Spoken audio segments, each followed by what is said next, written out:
Je m'appelle Chloé, j'ai 26 ans, et cette histoire, je ne pensais jamais l'assumer un jour. C'est une de ces histoires qu'on garde en soi, qu'on cache dans les coins sombres de la mémoire. Pas parce qu'on en a honte, mais parce qu'on sait qu'elle dérange. Parce qu'elle fait peur. Parce qu'elle ne rentre dans aucune case. Et pourtant, c'est l'histoire la plus vraie que j'ai vécue. J'ai grandi dans une famille simple, aimante, assez classique. Mon père est le genre d'homme droit, protecteur, drôle parfois, très présent. Il est mécanicien, il a monté son garage il y a 20 ans avec un associé, mais surtout avec son meilleur ami de toujours, Laurent. Je l'ai connu depuis que je suis toute petite. Il était toujours là.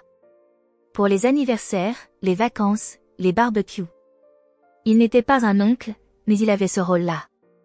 Gentil, bienveillant, discret. Il ne s'est jamais marié. Pas d'enfant. Je le voyais comme un homme stable, indépendant, un peu solitaire, mais toujours souriant. J'avais 8 ans quand il m'a offert mon premier vélo. À 12 ans, il m'avait appris à jouer aux échecs. À 16, il m'avait ramené en urgence à la maison après une dispute avec mes parents. Et puis, le temps est passé. J'ai fait mes études dans une autre ville, j'ai quitté la maison, j'ai eu mes histoires. Rien de très fort. Rien qui reste. Je revenais de temps en temps chez mes parents. Et lui, Laurent, était toujours là. À 24 ans, après une rupture difficile, je suis revenue vivre quelques mois chez mes parents. J'étais perdue, épuisée. Et c'est là que les choses ont commencé à changer. Un soir, on s'est retrouvés seuls dans la cuisine. J'étais en pleurs, je venais de recevoir un message de mon ex. J'étais à bout. Laurent m'a simplement tendu un mouchoir. Il a dit, « Tu vaux mieux que ça. » C'était rien. Une phrase simple. Mais elle m'a touchée profondément. Parce qu'elle venait de lui. Parce qu'il me regardait avec une douceur que je n'avais jamais vue ailleurs. À partir de ce moment-là, je me suis mise à le voir autrement. Il n'avait pas changé. Mais moi, si. J'étais une femme. Et je me suis surprise à attendre qu'il vienne. À chercher ses regards. À me faire jolie inconsciemment quand je savais qu'il allait passer.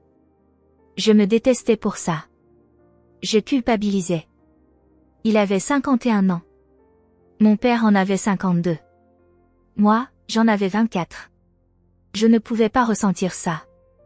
Et pourtant, je le ressentais.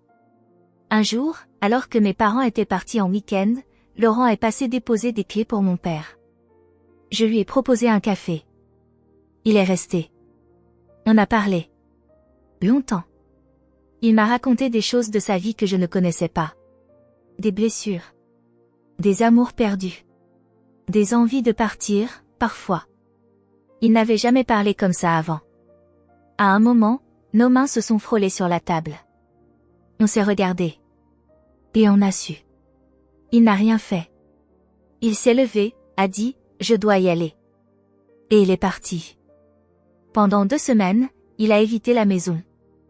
Moi, je pensais à lui jour et nuit. Je savais que c'était dangereux. Je savais que si mon père l'apprenait, il exploserait. Et pourtant, une partie de moi ne pouvait plus faire semblant. Je n'étais plus une enfant. Ce que je ressentais était réel. Un soir, je lui ai envoyé un message. J'ai écrit, « Je ne veux plus fuir. » Il m'a répondu, « Moi non plus. Mais on doit parler. » On s'est vu dans un parc, tard. On a marché. En silence. Puis il a dit, « Je ne te proposerai jamais de vivre ça en cachette. Ce serait injuste pour toi. Mais si tu es prête, si tu le veux vraiment, alors je suis là. » J'ai dit oui. On a commencé doucement. Des rendez-vous discrets. Des balades dans des quartiers où personne ne nous connaissait. On riait. On parlait. C'était doux. Respectueux. Vrai. Pas une passion brûlante et destructrice. Une évidence. Un apaisement. Une complicité rare. Mais le secret nous étouffait. Un jour, mon père est rentré plus tôt que prévu. Il m'a vu avec Laurent, dans le jardin. Rien de compromettant. Mais il a senti. Il a compris. Le soir même, il m'a demandé, « Tu ressens quelque chose pour lui ?» Je n'ai pas menti. Il est resté figé. Puis il a dit, c'est mon frère de cœur. Et toi, t'es ma fille. Comment vous avez pu me faire ça? J'ai pleuré. Je lui ai dit, on ne l'a pas prévu. Mais je suis heureuse. Pour une fois, je suis vraiment heureuse. Il est parti. Pendant un mois, il ne m'a plus adressé la parole. Ni à Laurent. Ma mère essayait de calmer les choses, mais lui était blessée. Trahi. Je me suis dit que j'allais tout arrêter. Que je n'avais pas le droit de briser leur amitié. Mais Laurent m'a regardé et m'a dit, si on arrête pour les autres, on arrête de vivre pour nous. Alors j'ai tenu. J'ai continué. Et puis un jour, mon père m'a appelé. Il voulait qu'on parle. Il m'a regardé dans les yeux. Il a dit, tu l'aimes vraiment? J'ai répondu, oui. Et lui aussi. Il a soupiré. Longtemps. Puis il a dit, alors ne me cachez plus rien. Je veux juste que tu sois bien. Il a mis du temps à digérer. Mais aujourd'hui, il a accepté. Ce n'est pas parfait. Ce n'est pas comme avant. Mais c'est honnête. C'est vrai. Et moi, je vis quelque chose que peu de gens peuvent comprendre. Mais je le vis pleinement.